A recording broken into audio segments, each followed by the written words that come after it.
আমাদের ভালো থাকার কিংবা মন্দ থাকার সাথে সাথে আমাদের পরিবার এবং আত্মীয়স্বজনদের ভালো থাকাটাও কিন্তু জরুরি। আমরা তখনই ভালো থাকি যখন আমাদের পরিবারের প্রতিটি সদস্য এবং আত্মীয়স্বজনরা ভালো থাকে। কিন্তু এই মানুষগুলোর মধ্য থেকে যদি কখনো কেউ খারাপ থাকে, তখন কিন্তু আমরা চাইলেও হাজারটা আনন্দের মধ্যে নিজেকে রেখেও ভালো থাকতে পারি না। হ্যালো এভরিওয়ান, আসসালামু আলাইকুম, welcome back to my another new blog. সবাই কী অবস্থা, কেমন আছেন? আই হোপ সবাই ভালো আছেন, সুস্থ আছেন। আপনারা তো অনেকেই জানেন আমার বাসায় 2টা বেডরুম। তবে ভাড়া বাসায় বেডরুম যেমন হয় আর কি, বেডরুমগুলো খুবই ছোট ছোট। খাট রাখার পরে 2-1টা মালামাল রাখার পরে আর দেখা যায় হাঁটার মতো জায়গাই থাকে না। আসলে ভাড়া বাসায় এমনই হয়। তার মধ্য থেকেও নিজেকে গুছিয়ে মানিয়ে চলার নামই জীবন। তো আমার এই সোফা সেটটা কিন্তু অনেক আগে নিয়েছি, 2 সিটের একটা সোফা। তো এটা দেখা যায় এতদিন খোলা ছিল, কোনো কাভার ছিল না। তো অনলাইন থেকে একটা কাভার অর্ডার করেছিলাম, সেই কাভারটা নিয়ে এসেছে।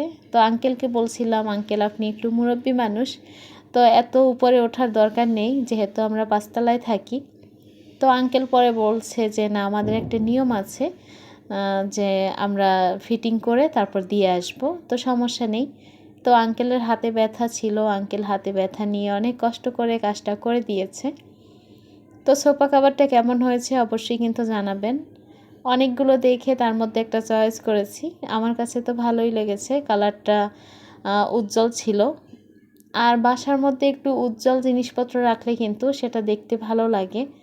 আর যে বাসায় বাচ্চারা থাকে দেখবেন, সেই বাসায় কিন্তু আপনি যদি কালো টাইপের কোনো কিছু ইউজ করেন, তাহলে কিন্তু সেটা আপনার হয়তো বা স্পট পড়লে দেখা যাবে না, কিন্তু সেটা কিন্তু ফোটে না তেমন একটা রুমের মধ্যে। তো আমার কালোর মধ্যেই অনেকগুলো পছন্দ হয়েছিল, কিন্তু আমার রুমে দেখা যায় যে সেগুলো যদি না ফোটে তাহলে কিন্তু সেটা দেখতে মানানসই হয় না। তো সব কিছু মিলিয়ে আর কি এই কাভারটাই নিয়েছি। কেমন হয়েছে অবশ্যই কিন্তু কমেন্ট করে জানাবেন। রুমের মধ্যে একটা জিনিস নতুন, বাকিগুলো পুরনো, কীরকম একটা বেমানান লাগে, তাই না? তো এই জন্য ভাবছি যে যেহেতু কাভারটা নতুন লাগিয়েছি, বিছানার চাদরটাও একটু নতুন বিছানার চাদর দিয়ে চেঞ্জ করে দিই, তাহলে দেখতেও ভালো লাগবে। আর আমার বাসায় আমার ননদ আসবে, তার ছেলেমেয়েরা আসবে, ভাবছি এক কাজে 2 কাজ হয়ে যাবে। আর এই ফাঁকে আমার রুমটাও গুছানো হয়ে যাবে। আসলে আমরা যারা মধ্যবিত্ত ঘরের বউ, সবসময় চেষ্টা করি অল্পের মধ্যে নিজেকে মানিয়ে রাখার আর সুখে রাখার। কারণ অতিরিক্ত আশা আকাঙ্ক্ষা, স্বপ্ন, প্রত্যাশা এগুলো আমাদের জন্য না।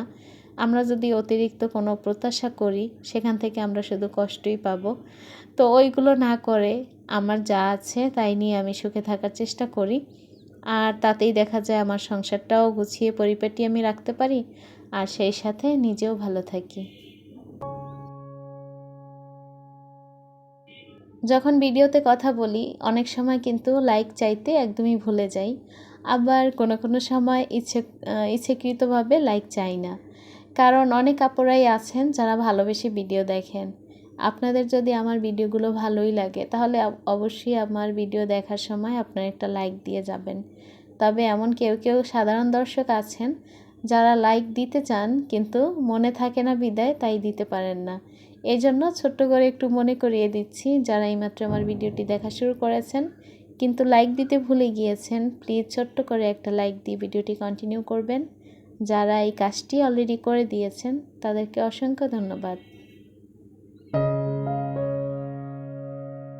এই পৃথিবীতে আমার মনে হয় প্রত্যেকটা মানুষই চায় যে সে সুখে থাকবে বা সে সুখী হবে সব কিছু থেকে।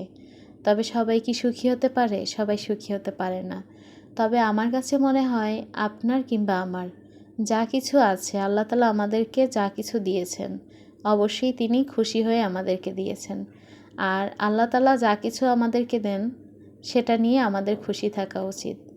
আমরা চাইলেও কিন্তু নিজের আশা প্রত্যাশাকে অতিরিক্ত মাত্রায় বাড়িয়ে নিজেকে কষ্ট দিয়ে নিজেকে খারাপ রাখার অধিকার আমাদের নেই। তো আল্লাহ তাআলা আমাদের যা দিয়েছেন তা নিয়েই আমরা ভালো থাকার চেষ্টা করব।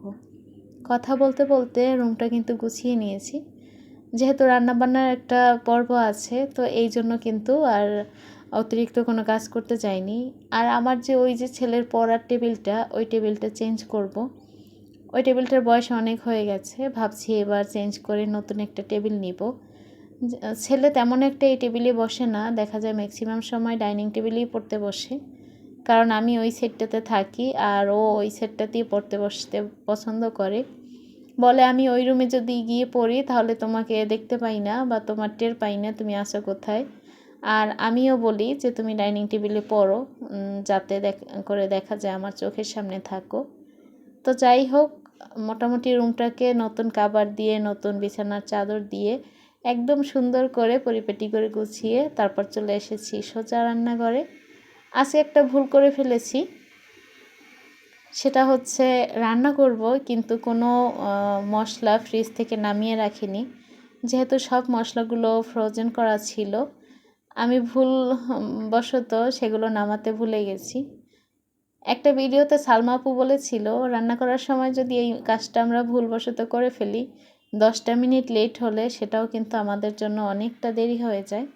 কারণ দেখা যায় দুপুরবেলা আসি 12টা 12:30টার সময় রান্না করতে, ওই টাইমটাতে যদি আবার এই মশলাগুলো নামানো না থাকে, সেক্ষেত্রে কিন্তু রান্না করাটা একটা হিজিবিজি ব্যাপার হয়ে যায়। তো মেহমান যেহেতু বিকেলবেলা আসবে, তো এই বেলাতে আমি গরুর মাংস রান্না করছি আর ডাল রান্না করব। মানে মেহমানদের জন্য বিকেলে রান্না করব। আর মেহমান বিকেলবেলা আসবে কি না 100% সেটাও শিওর নেই, সেটাও দেখা যাবে যে বিকেলবেলা হয়তো বা কনফার্ম করবে। তো যাই হোক, ওখানে ডাল বসিয়েছি আর গরুর মাংসটা হতে থাক। এদিকে ফ্রিজে ধনেপাতা রেখেছিলাম। তো আমি সবসময় চেষ্টা করি ধুয়ে তারপর পানি ঝরিয়ে শুকিয়ে রাখার, তাহলে দেখা যায় যখন রান্না করি তখন কিন্তু আলাদা করে কোনো ঝামেলা থাকে না, খুব তাড়াতাড়ি কাজগুলো হয়ে যায়।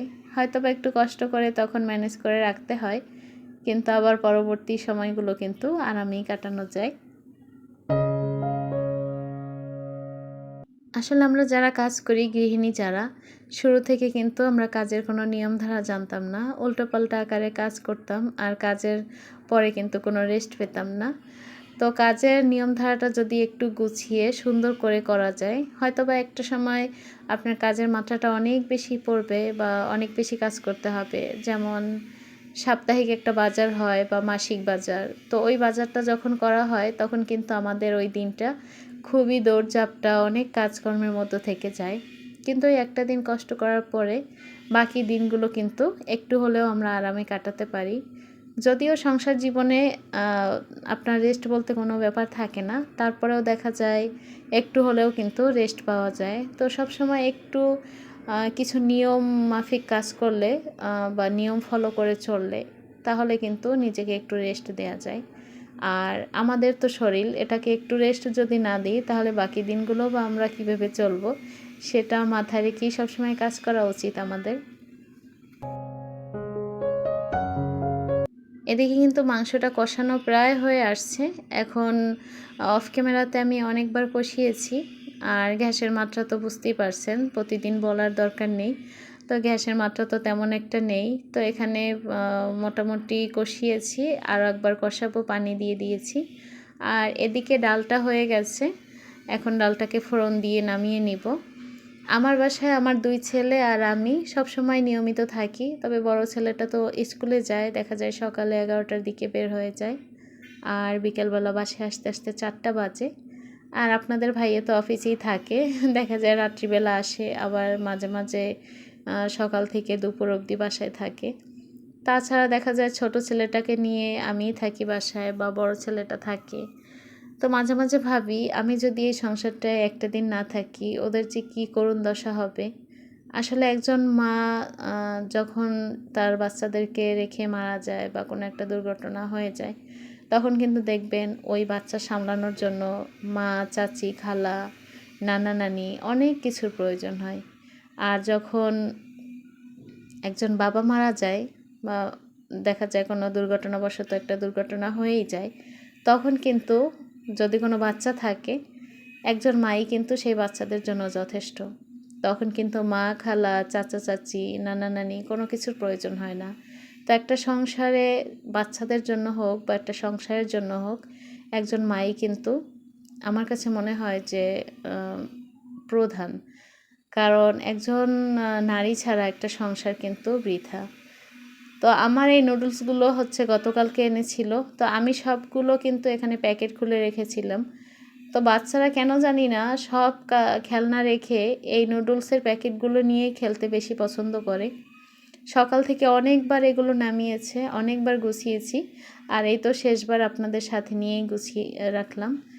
আর এদিকে হচ্ছে মাংসটা কষিয়ে প্রায় কষানো হয়ে গেছে, কিন্তু এখন দেখতেছি এত পরিমাণে তেল উঠছে, এতটা তেল তো খাওয়া যাবে না।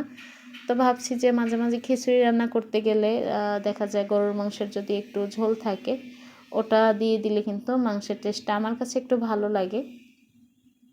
সবার কাছে হয়তো একরকম হবে না, আমার কাছে ভালো লাগে, এই জন্য আমি এই তেলটা উঠিয়ে রাখছি। পরবর্তীতে দেখা যায় যখন খিচুড়ি রান্না করব, বিশেষ করে সকালে, তো তখন এই তেলটা অ্যাড করে দিলে খিচুড়ির ফ্লেভারটা কিন্তু একটু ভালো আসে আর খেতেও ভালো লাগে। আপনাদের সাথে কথা বলতে বলতে এদিকে কিন্তু গরুর মাংসটা কষিয়ে নিয়েছি, আর ডালটা তো হয়েই গেছে দেখতে পাচ্ছেন। আর হচ্ছে এখানে আলু দিয়ে দিয়েছি। যে কোনো ধরনের মাংসে আলু দিতেই হয়, কারণ আমি আমার 2 ছেলে আমরা 3 জনই আলু খেতে পছন্দ করি। আমি ততটা বেশি যে না, এমন না যে না হলে চলবেই না, এমনটা না, কিন্তু আমার ছেলেদের পছন্দ খুবই। তো যাই হোক, রান্নাবান্না ওখান থেকেই সমাপ্ত করলাম। লাস্টের ফিনিশিংটুকু আর দেখাতে পারলাম না, কারণ ভিডিও করতে ভুলে গেছিলাম। তো যাই হোক, এটা হচ্ছে পরের দিনের ভিডিও। তো চলে গেছিলাম মার্কেটে একটা ঘড়ি কেনার জন্য। আমার বাসায় যে ঘড়িটা ছিল, ঘড়িটা অনেক দিন ছিল, অনেক দিন বলতে অনেক বছর লাস্টিং করেছে। কিন্তু আমার ছেলেরা বাসার মধ্যে বল খেলতে গিয়ে সেটার দুর্ঘটনা ঘটিয়ে ফেলেছে। তো একটা বাসায় ঘড়ি ছাড়া কিন্তু একদমই চলা যায় না। একটা দিন যদি ঘড়ির দিকে একটা সেকেন্ড না তাকাই তাহলেই কিন্তু কীরকম একটা লাগে, মনে হয় যেন দিন কোথায় চলে যাচ্ছে বা দিন আগাচ্ছে না পিছোচ্ছে, কোনো কিছুই বুঝতে পারি না। তো এই কারণে মার্কেটে গেছিলাম আপনাদের ভাইয়াকে সাথে নিয়ে একটা ঘড়ি কেনার জন্য। তো মার্কেটে 4-5টা দোকান ছিল, ঘড়ির দোকান বেশি ছিল না। 4-5টা দোকান খুঁজে খুঁজে একটা ঘড়ি নিয়ে এসেছি, আর সেটাই শেয়ার করব আপনাদের সাথে। আপনারা কিন্তু বলবেন ঘড়িটার ডিজাইনটা কেমন হয়েছে বা দেখতে কেমন লাগে। আমার বাসার যে ঘড়িটা ভেঙে গেছে ওই ঘড়িটা কিন্তু আমি ঢাকা আসার পরেই কেনা হয়েছিল। যদিও ঘড়িটার দাম তেমন বেশি ছিল না, কিন্তু ঘড়িটা অনেক বছর বয়স দিয়েছে। যে কোনো কিছু কিনলে কিন্তু আমরা সবসময় চেষ্টা করি জিনিসটা যেন অনেক দিন আমরা ইউজ করতে পারি। তবে ঘড়ি কিন্তু সচরাচর নষ্ট হয় না, যেটা নষ্ট হবার সেটা দেখা যায় 1 সপ্তাহ 10 দিনের মধ্যেই কিন্তু সেটা বুঝতে পারা যায় নষ্ট হবে কি না। আর ভালো হলে তো ভালোই হয়। তবে ওই ঘড়িটা ভালো ছিল, যদিও দাম কম ছিল, 1000-এর মধ্যে। কিন্তু এই ঘড়িটা কিন্তু অনেক পছন্দ করে কিনেছি বলতে পারেন। তো আমাদের মধ্যবিত্ত ফ্যামিলিতে কোনো কিছু কিনতে গেলে কিন্তু শুরুতেই আমাদের টাকার চিন্তা করতে হয়। তো যাই হোক, চিন্তা ভাবনা করে একটা ভালো কিছু কিনি, তারপরে সেটা লাস্টিং কতদিন করবে বুঝতে পারি না। তো ঘড়ির পিছনে এই 2টা সাইডে ব্যাটারি দেওয়া আছে, একটা সাইডে 2টা ব্যাটারি আর একটা সাইডে 3টা। আপনি যদি দেখা যায় যে যে ঘন্টা দিবে, ঘন্টাটা যদি অফ করে রাখেন তাহলে 3টে ব্যাটারি না দিলেও চলবে। আর ওই সাইডে যে 2টা ব্যাটারি দেয়া, ওই 2টা ব্যাটারি হচ্ছে ঘড়ির কাঁটা চলার জন্য, মানে টাইমিংটা চলার জন্য। তো এই তো ছিল আমার আজকের ব্লগ। আপনাদের সবার সুস্বাস্থ্য এবং দীর্ঘায়ু কামনা করে আজকের ব্লগটি এখানেই শেষ করছি। আল্লাহ হাফিজ, আসসালামু আলাইকুম।